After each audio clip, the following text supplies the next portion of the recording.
13 दिसंबर 2025 आज हम हैं अकोरा के एक इलाके में जो अनंतनाग में पड़ता है। इस प्लांट की मैं आपको कंप्लीट प्रूनिंग करके दिखाऊंगा डिफरेंट टूल्स के साथ, कौन सा टूल हमें कहाँ पे इस्तेमाल में आता है। देखिए, पहला काम जो मैंने आपको बार बार बताया है, रिन्यूअल का काम। रिन्यूअल मैक्सिमम 15% और 10% आपको लेना ही लेना है हमेशा, चाहे आपके प्लांट में रिन्यूअल का काम है या नहीं है, फिर भी आपको रिन्यूअल देना है। जैसे मान लो ये ऐसे फेदर्स है किसी भी प्लांट में, मान लो कोई मोटी ब्रांच है भी नहीं, लेकिन फिर भी आपको क्या करना पड़ेगा, ऐसी जो वीक ब्रांचेस भी होगी फिर भी आपको रिन्यूअल डालना है, एटलीस्ट 10%, मैक्सिमम 15%। तो करना क्या है, जैसे ये मैंने आपको यहाँ पे बताया है, डच कट यहाँ पे मारा सो दैट मेरे को यहाँ से स्ट्रॉन्ग सा फेदर निकले और यहाँ से ही इसको ऑलरेडी क्राउच एंगल बढ़िया मिलेगा। ठीक है, ये वाला शूट मैंने यहाँ पे निकाला, इसमें ये वाला शूट निकाला यहाँ से। तो अब मैं इसको नहीं छेड़ूंगा, वरना ये भी थोड़ा सा मेरे को यहाँ पे निकालना चाहिए था, लेकिन क्या मसला है कि मैंने यहाँ पे एक निकाला, अब इसी के बगल में दूसरा नहीं निकालूंगा, बिकॉज यहाँ पे फिर बाद में सनबर्न का इशू रहता है। तो इसलिए यहाँ पे एक निकाला, दूसरा मैं यहाँ पे छेड़ूंगा ही नहीं। अब मैं चलूँगा दूसरी जगह जहाँ पे मेरे को रिन्यूअल चाहिए।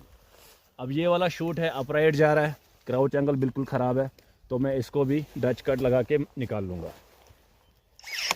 ठीक है, तो ये हो गया हमारे दो फेदर। इसको भी निकालना चाहिए, लेकिन इसको रखेंगे क्योंकि अच्छा खासा फेदर है इस साल, इसमें सुपर्स भी है, वो भी चाहिए हमें। यहाँ पे शेड है तो इसको मैं यहाँ से निकालूंगा। और एक है, वो है इधर स्टब, यहाँ पे इसको स्टब कट मारेंगे क्योंकि ऊपर वाले स्कैफोल्ड में तो वहाँ पे मेरे को वीक ब्रांच चाहिए, और वीक ब्रांच चाहिए तभी आपको स्टब मारना चाहिए। बाकी क्या होता है, दूसरा इंपॉर्टेंट पॉइंट, यहाँ पे ओवरलैप कर रहा है ये वाला, अगर आप देखोगे ये और ये है ना, तो ये दोनों ओवरलैप कर रहे हैं। अब यहाँ से एक फेदर है, उस साइड से मैं नहीं निकालूंगा, मैं इस वाले साइड से निकालूंगा, इसको भी मैं यहाँ पे स्टब मारूंगा। डन। अब ये तो हमारा हो गया रिन्यूअल का प्रोसेस। ठीक है, सेकंड प्रोसेस क्या रहता है, चलिए अब इसको रखते हैं नीचे, अब चलते हैं हम कैंची पे, आ जाओ आगे। तो अब ये फेदर है, एक हमारा सुपर ये है, दूसरा हमारा सुपर ये है। तो इतनी पिन कैंची से लंबी है थोड़ी सी, तो मैं इसको इस वाले रिंग पे काटूंगा क्योंकि यहाँ पे रिंग है। क्लोज लाओ थोड़ा सा, ये है रिंग, और इस रिंग पे मैं इसको यहाँ पे काटूंगा सो दैट ये वाला पीछे वाला पोर्शन मेरा स्प्राउट हो जाए और यहाँ से मेरे हल्की ये छोटे छोटे सुपर्स आ जाए। इसको मैं बिल्कुल यहाँ कॉलर से निकालूंगा। कॉलर मतलब फ्लश नहीं करना है कभी भी, ये आप हमेशा बात याद रखिए, फ्लश हमें कभी भी नहीं करना है, डायरेक्शन मेंटेन करनी है और आगे हमें हमेशा क्लिक देना है सो दैट ग्रोथ कंटिन्यूस रहे। ग्रोथ कभी भी नीचे वाले स्कैफोल्ड में हमें स्टॉप नहीं करनी है, हमेशा हमें यहाँ पे ग्रोथ कंटिन्यूस लेनी है, इसलिए मैंने यहाँ पे कट मारा है। ठीक है, चलिए इस पे आते हैं, कॉलर पे कट मारेंगे, इसकी ग्रोथ यहाँ पे स्टब।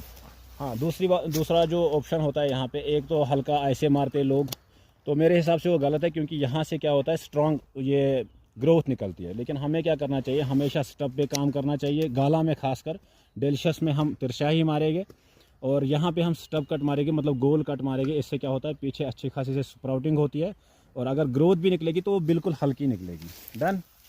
आइए आगे, नीचे वाले बाड़ पे मारा मैंने, ये कॉन्सेप्ट मैं आपको समझाऊंगा कि नीचे वाला ऊपर वाला ये क्या सीन है, वो भी मैं आपको बताऊंगा। कॉलर पे, और इसको पीछे लाऊंगा इस छोटी वाली पिन पे टू कंट्रोल इट, और इसको मैं यहाँ से आगे काट मारूंगा हल्का सा। चलिए आइए इधर आराम से। हाँ, ये हो गया, ये यहाँ पे इस कॉलर पे इसको मैं अपवर्ड निकालूंगा थोड़ा सा, क्योंकि अगर नीचे रखूंगा तो नीचे प्रॉब्लम आ जाती है, शेड आ जाती है बाद में। इसको यहाँ से हल्का ग्रोथ कंटिन्यूस, इसको थोड़ा नीचे से ही, क्योंकि यहाँ पे ऑलरेडी एक पिन है नीचे वाले बड़ पे। चलिए ये नीचे जा रहा है, अब मैं तो इसको इस साल छोड़ सकता हूँ आराम से, क्योंकि मुझे कोई दिक्कत नहीं देगा। मेरे को फूल भी चाहिए और मेरे को वेजिटेटिव ग्रोथ भी चाहिए। इस साल मैं इससे फसल लूँगा क्योंकि मैंने यहाँ पे रिन्यूअल डाला है। जो मुझे इससे थोड़ा सा नुकसान हुआ फल में, फल कम आएगा, तो इसलिए मैं ये वाला पोर्शन रख रहा हूँ।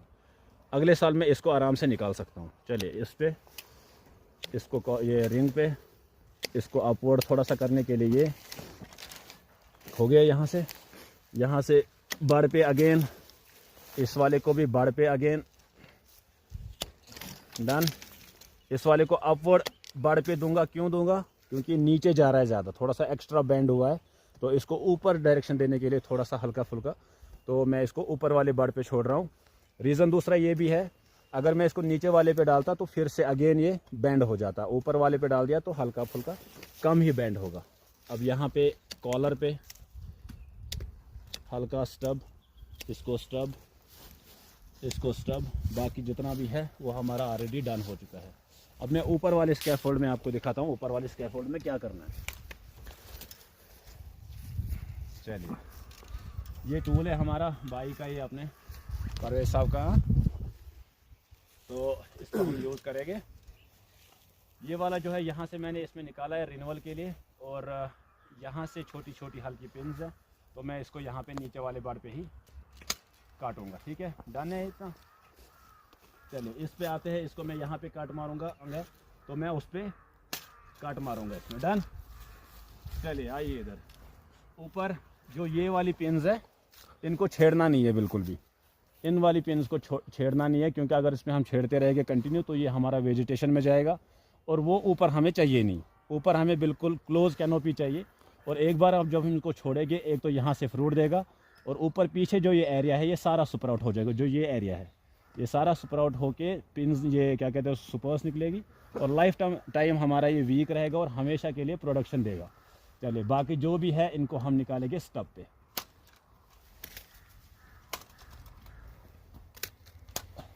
और लीडर हमेशा 50%, और ऐसी आंख पे निकालना है जहाँ पे हमारी ग्रोथ कंटिन्यूस चलती रहे। डन।